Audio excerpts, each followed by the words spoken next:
सुबह 6 बजे का समय था। मैं अभी बिस्तर से उठा ही था कि फ़ोन घनघना उठा। सीतापुर से बड़े भैया का फ़ोन था, जो वहाँ के मुख्य चिकित्सा अधिकारी थे।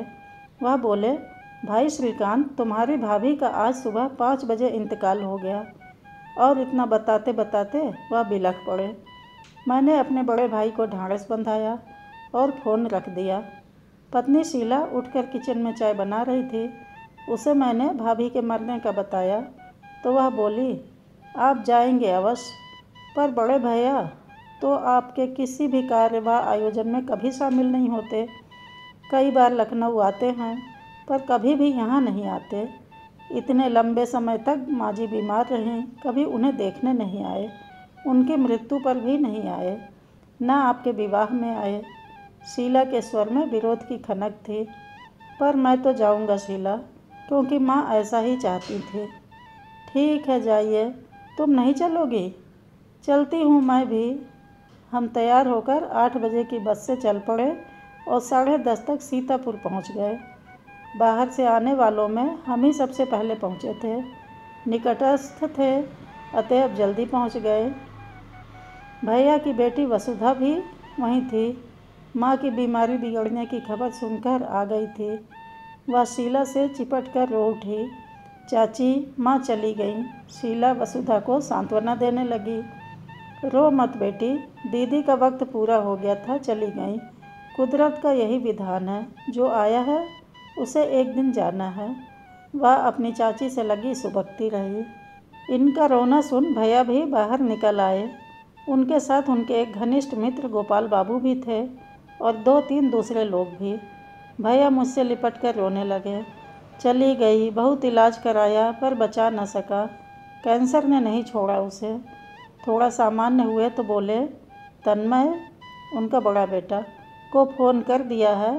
फ़ोन उसी ने उठाया था, पर माँ की मृत्यु का समाचार सुनकर दुखी हुआ हो ऐसा नहीं लगा। कुछ भी तो ना बोला, केवल ओह कहकर चुप हो गया, एकदम निर्वाक। मैंने ही फिर कहा, तन्मय, तू सुन रहा है ना बेटा? जी कहकर फिर मौन हो गया। कुछ देर उसके बोलने की प्रतीक्षा करके मैंने फ़ोन रख दिया। पता नहीं आएगा या नहीं कहकर भैया शून्य में ताकने लगे। बेटी वसुधा बोल उठी, आएंगे आएंगे, आखिर माँ मरी है भैया की। माँ, सगी माँ, माँ की मृत्यु पर भी नहीं आएंगे? वह बोल तो गई, पर स्वर की अनुगूंज उसे खोखली ही लगी। वह उदासी से भर गई। इतने में चाय आ गई। सब चाय पीने लगे। भैया के मित्र गोपाल बाबू बोल उठे, कैंसर की एक से एक अच्छी दवाएं इजाद हो गई हैं। तमाम डॉक्टर दावा करते हैं कि अब कैंसर लाइलाज नहीं रहा, पर बचता तो शायद ही कोई मरीज है। भैया बोल उठे, आखिरी 15 दिनों में तो उसने बहुत कष्ट भोगा, बहुत कठिनाई से प्राण निकले। वह तन्मय से बहुत प्यार करती थी।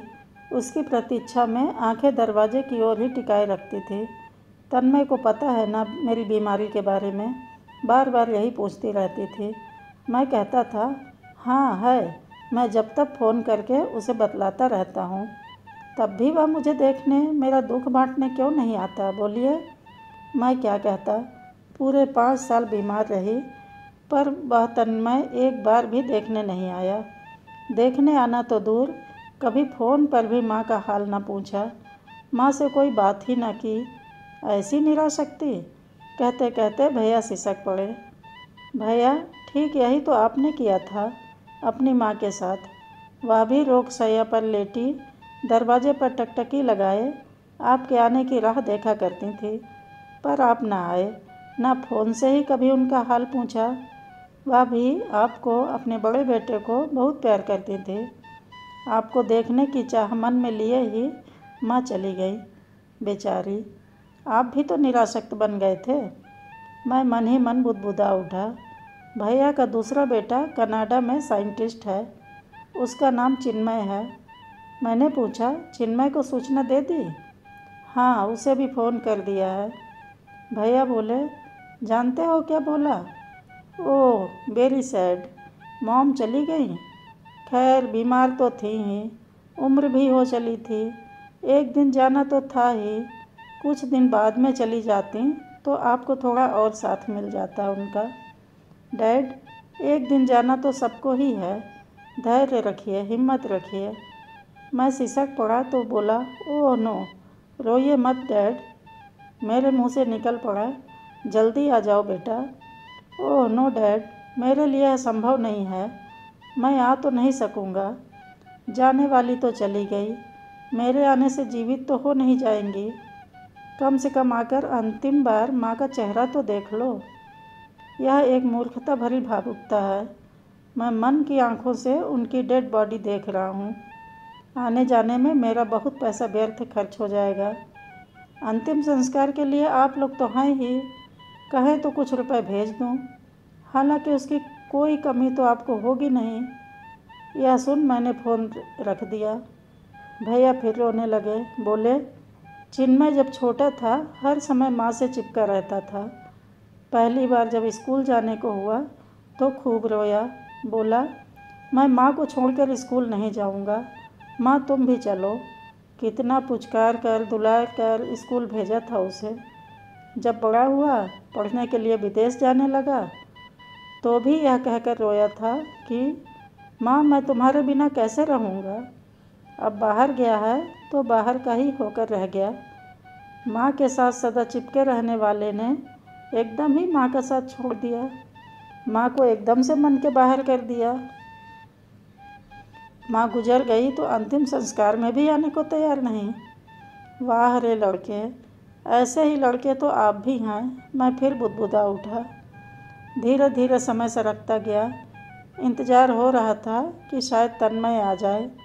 वह आ जाए तो शव यात्रा शुरू की जाए, पर वह न आया। जब 1 बज गया तो गोपाल बाबू बोल उठे, भाई सुकांत, अब बेटे की व्यर्थ प्रतीक्षा छोड़ो और घाट चलने की तैयारी करो। उसको आना होता तो अब तक आ चुका होता। जब श्रीकांत 10 बजे तक आ गए तो वह भी 10-11 तक तो आ ही सकता था। लखनऊ यहाँ से है ही कितनी दूर। फिर उसके पास तो कार है, उससे तो और भी जल्दी आया जा सकता है। प्रतीक्षा छोड़कर शव यात्रा की तैयारी शुरू कर दी गई और 2 बजे के लगभग शव यात्रा शुरू हो गई। शवदाह से जुड़ी क्रियाएं निपटाकर लौटते लौटते शाम के 6 बज गए। तब तक कुछ अन्य रिश्तेदार भी आ चुके थे। सब यही कह रहे थे कि तन्मय क्यों नहीं आया। चिन्मय तो खैर विदेश में है, उसका ना आना क्षम्य है, लेकिन तन्मय तो लखनऊ में ही है, उसको तो आना ही चाहिए था। उसकी माँ मरी है, उसकी जन्मदात्री। कितनी गलत बात है। किसी तरह रात कटी। भोर होते ही सब उठ बैठे। भैया मेरे पास आकर बैठे तो बहुत दुखी, उदास, टूटे टूटे और निराश लग रहे थे। वह बोले, 1-2 दिन में सब चले जाएंगे, फिर मैं रह जाऊंगा। और मकान में फैला मरघट सा सन्नाटा। प्रेम से बसाया नीड़ उजड़ गया। सब फुर्र हो गए। अब कैसे कटेगी मेरी तन्हा जिंदगी। और इतना कहते कहते वह फपक पड़े। थोड़ी देर बाद मुझसे फिर बोले, क्यों श्रीकांत, कभी तुम्हारी भेंट तन्मय से होती है? कभी कभार सड़क बाजार में मिल जाता है या घूमने के दर्शनीय स्थलों पर टकरा जाता है अचानक, बस। कभी तुम्हारे पास आता जाता नहीं? नहीं। भैया फिर रोने लगे। मैं लॉन में जाकर टहलने लगा। कुछ देर बाद भैया मेरे पास आए और बोले, अब कभी तन्मय तुम्हें मिले तो पूछना कि माँ की मृत्यु पर क्यों नहीं आया, माँ को एकदम ही क्यों भुला दिया। तन्मय के इस बेगाने व रूखे व्यवहार की पीड़ा उन्हें बहुत कसक दे रही थी। उनकी इस करुण व्यथा के प्रति मेरे मन में दया नहीं उपजी। क्रोध फुफकारने लगा। मन में क्षोभ उभरने लगा। मन में गूंजने लगा कि अपनी माँ की मृत्यु पर तुम भी तो नहीं आए थे। तुम्हारे मन में भी तो माँ के प्रति कोई ममता, कोई प्रेम भावना नहीं रह गई थी। यदि तुम्हारा बेटा अपनी माँ की मृत्यु पर नहीं आया तो इतनी विकलता क्यों? क्या तुम्हारी माँ तुम्हारे लिए माँ नहीं थी? तन्मय की माँ ही माँ है। तन्मय की माँ के पास तो धन का विपुल भंडार था। उसे तन्मय को पालते पोसते वक्त धनार्जन हेतु खटना नहीं पड़ा था। पर तुम्हारी माँ तो एक गरीब, कमज़ोर, बेबस विधवा थी। लोगों के कपड़े सी सी कर, घर घर काम करके उसने तुम्हें पाला पोसा, पढ़ाया लिखाया था। उसी विवश पर ममतामयी माँ को भी तुमने भुला दिया। भुलाया था या नहीं? 13वीं बार सब विदा होने लगे। विदा होने के समय भैया मुझसे लिपट कर रोने लगे। बोले, पूछोगे ना भैया तन्मय से? मेरे मुंह से निकल पड़ा, यह पूछना निरर्थक है। क्यों निरर्थक क्यों है? क्योंकि आप जानते हैं कि वह क्यों नहीं आया। मैं जानता हूँ कि वह क्यों नहीं आया, यंत्र चलित से वह दोहरा उठे। हाँ, आप जानते हैं। मैं किंचित कठोर हो उठा। जरा अपने दिल को टटोलिए, जरा अपने अतीत में झांक कर देखिए, आपको जवाब मिल जाएगा। भैया याद कीजिए, जब आप अपनी माँ के बेटे थे, अपनी माँ के लाडले थे, तो आपको अपनी बीमार माँ का, आपके वियोग की व्यथा से जरूर दुखी माँ का आंसुओं से भीगा निस्तेज चेहरा जरूर दिखलाई देगा। यही शिकायत करता हुआ जो आपको अपने बेटे तन्मय से है। वह पूछ रही होगी, बेटा तू मुझे बीमारी में भी देखने कभी नहीं आया, तूने बाहर जाकर धीरे धीरे मेरे पास आना ही छोड़ दिया। वह मैंने सह लिया।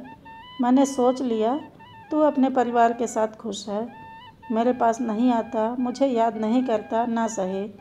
पर मैं लंबे समय तक रोग शैया पर लेटी बीमारी की यंत्रणा झेलती रही, तब भी तुझे मेरे पास आने की, बीमारी में मुझे सांत्वना देने की इच्छा नहीं हुई।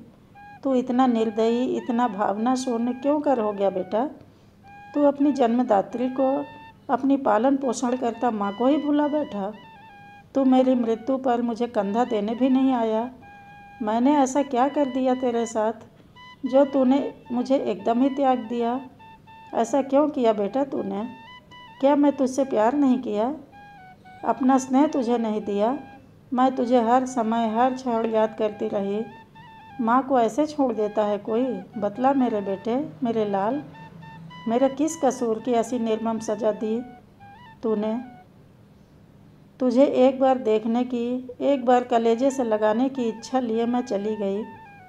मुझे तेरा धन नहीं, तेरा मन चाहिए था बेटा, तेरा प्यार चाहिए था। कहकर मैं थोड़ा रुका, मेरा गला भर आया था। मैं आगे फिर कहने लगा, आपको अपने बच्चों की माँ दिखलाई दी, पर अपनी माँ कभी नज़र नहीं आई। उसको भी अपनी माँ नज़र नहीं आ रही। आपको अपनी पत्नी की, अपने पुत्र को देखने की ललक दिखलाई पड़ी, अपनी माँ की, अपने पुत्र को देखने की तड़प दिखलाई नहीं पड़ी। क्यों दिखाई पड़ती? क्योंकि आप भूल गए थे कि कोई आपकी भी माँ है। जैसे आपकी पत्नी ने रुग्ण अवस्था में दुख भोगा था, आपकी माँ ने भी भोगा था। जैसे आपकी पत्नी ने अपने पुत्र के आगमन की रो रो कर प्रतीक्षा की थी, वैसे ही दुख भरी प्रतीक्षा आपकी माँ ने आपकी भी की थी, पर आप ना आए। न आप पल पल मृत्यु की ओर अग्रसर होती माँ को देखने आए और न ही उसके अंतिम संस्कार में शामिल हुए। वही अब आपके पुत्र ने भी वही किया। यह निरासक्ति की, बेगानेपन की फसल आपने ही तो बोई थी, तो आप ही काटिए।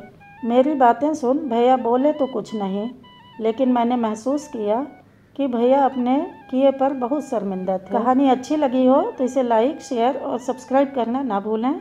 Thank you for watching.